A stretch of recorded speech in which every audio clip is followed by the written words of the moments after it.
I used to always refer to myself as a jack of all trades, master of none. But then I was thinking about it, and there actually is one thing that I'm really good at, and that is friendship. I actually consider friendship to be one of the great loves of my life, one of my great passions, but also like something that I'm most proud of. It's like what makes life worth living. I love the concept of friendship. I'm so lucky to have grown up with the devices to be able to make friends and the privilege that comes along with that. As far as appearance goes, as far as nature and nurture, all of these things really came together for me to be a great friend. So I hear a lot of people express frustration with the fact that it is a lot harder to make friends as an adult than it was when you were in school or college or even early adulthood. After that, people definitely kind of go off into their own thing, and people find themselves questioning what the depth was of past friendships or why it's so hard to make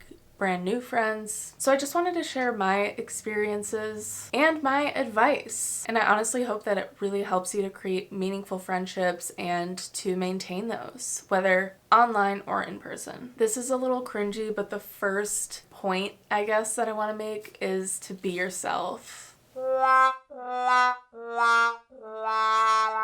I say that first because who among us has not kind of changed an aspect of themselves in order to make a friend, or you find yourself just like honestly naturally maybe acting different so that you can become friends with somebody or just be more likable to them. A lot of times it's not even conscious. For me, I was a people pleaser. So when I think back, I just would automatically adjust my personality if I was trying to get along with someone.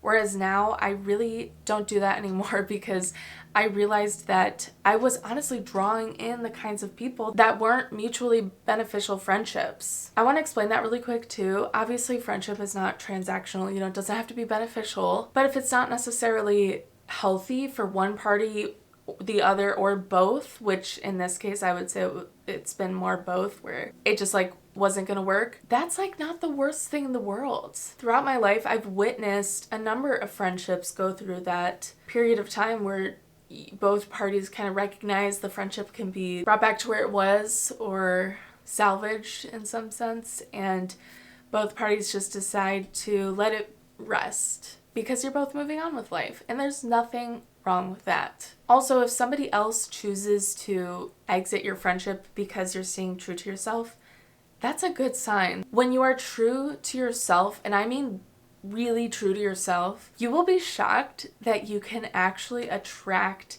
people who are also true to themselves and are actually very similar to you. I've definitely experienced that with my closest friends. I'm really lucky that when I met my best friend, for example, I was at a point in life where I was working on being true to myself, and she was doing the same thing.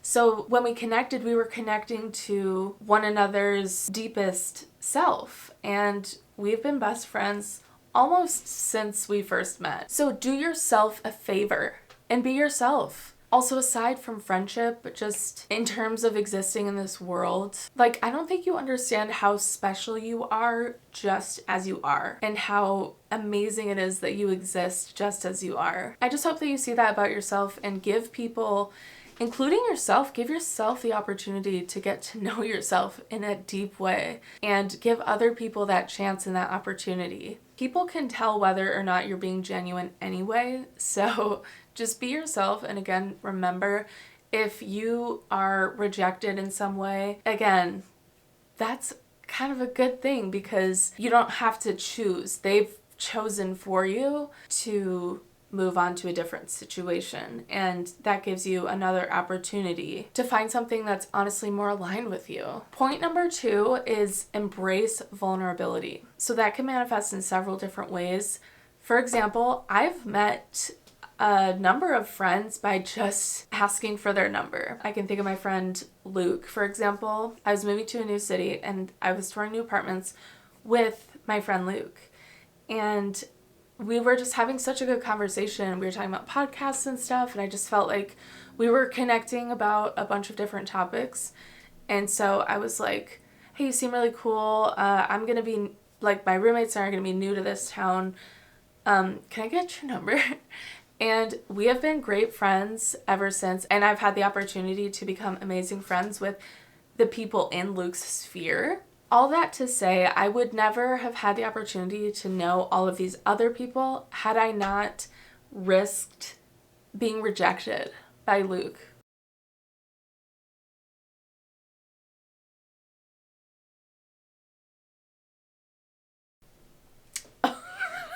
Forgot I was recording. As far as maintaining existing friendships too, vulnerability is extremely important. By that, I mean you actually have to open up to one another. Like, you don't have to overshare unless you want to.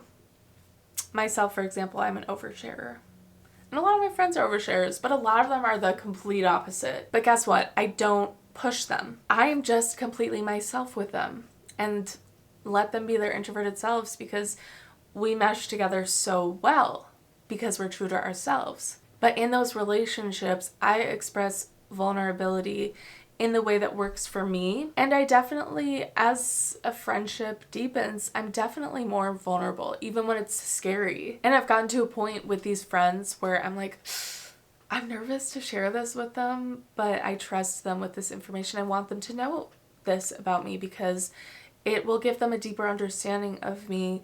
It will express my trust in them and give us the opportunity to get deeper. But also at the same time, anytime I share with someone, you do have to be comfortable with the idea of a piece of information like getting out there. I'm just saying it's okay to be realistic at the same time. You know, you don't have to spill your beans to everybody, but when you feel the situation is right, the relationship is right, vulnerability is essential to deepening those relationships. It happens naturally too. I'm just putting labels on a trajectory basically. The third and final point that I wanted to make is live and let live. Friendship can be as deep or as shallow as you want. I'm definitely not someone who thinks every single friendship should be the exact same or even a little bit similar. You should do you. If you feel yourself getting really close to a friend, sometimes we feel a little bit possessive. At least I've been in that situation before where I feel like a friend is not making the right decisions. But at the end of the day, obviously that's not in our control, so let it be. You decide the rules of your friendship. Just remember, you have control. If a friendship is no longer good for you, it's okay to leave. If you want to explore a new friendship, take that chance on yourself. Give that person the opportunity to get to know you. Offer your phone number or Instagram or something, like low key if you're trying to make a new friend at the gym or store or something. And be yourself. Accept yourself first. Remember, if you are a human, you are loved. Everything about you is worthy of love and being accepted by somebody else. So never forget that.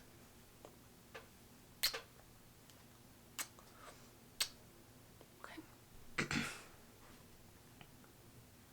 Thank you for watching. Oh yeah, Misty Cubed. I didn't say that before, but subscribe to the channel for more videos like this where I just talk about topics in my unprofessional opinion. I also want to make some scam videos and commentaries, stuff like that. Yeah, follow along. Check out Angel Candy Shop and use code ANGELMISTY for 10% off.